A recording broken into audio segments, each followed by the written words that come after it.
सिय सुमंत भ्राता सहित कंदमूल फल खाई।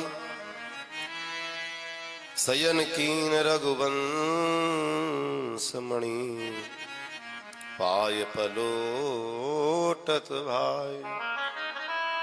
एक सिंसुपा का वृक्ष है।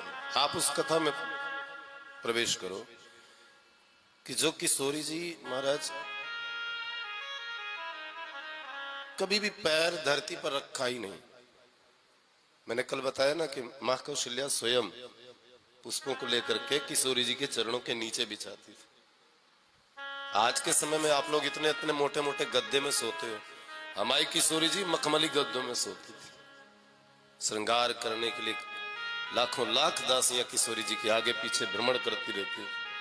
किशोरी जी कवितावली में तो बाबा गोस्वामी जी ने इतना इतना सुंदर पद लिखा कि जब किशोरी जी जल पीती थी ना तो एक नहीं हजारों दासियां किशोरी जी के उस गिलास में से जूठन जल को पान करने के लिए खड़ी रहती थी।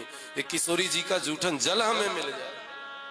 आज वो किशोरी पैरों में चप्पल है कि नहीं है, उन कंठ का कीर्ण पदकरणों पर महाराज चल रही हैं।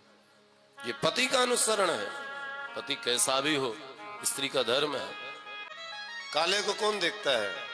काले को सूर्य देखता है, काले को मीरा देखती है, काले को मेरा तुलसी देखता है।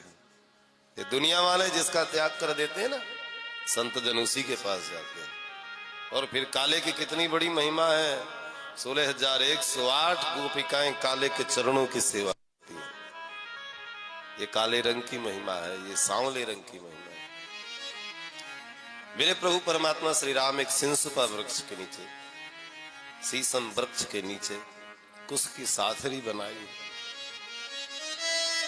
कुश की साथरी में मेरे ठाकुर जी सोए हैं। पत्तों को इकट्ठा किया है।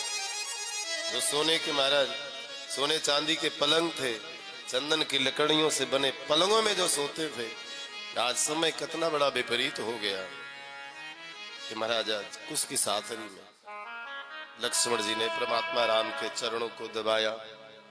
मेरी मां जानकी ने राम जी के चरणों को हृदय में रखा। राम जी के चरणों में सिर रख करके बार बार मेरे राम जी के चरणों को सहलाती हैं। राम जानकी जी भी नींद से नहीं है, राम जी भी नींद से नहीं है, क्योंकि राम जी को मेरी मां कैकेयी की याद आती है। कौशल्या यदि सुमित्रा को याद करती है ना तो राम कैकेयी को याद करती है। कैकेयी जैसा त्याग किसी का नहीं है।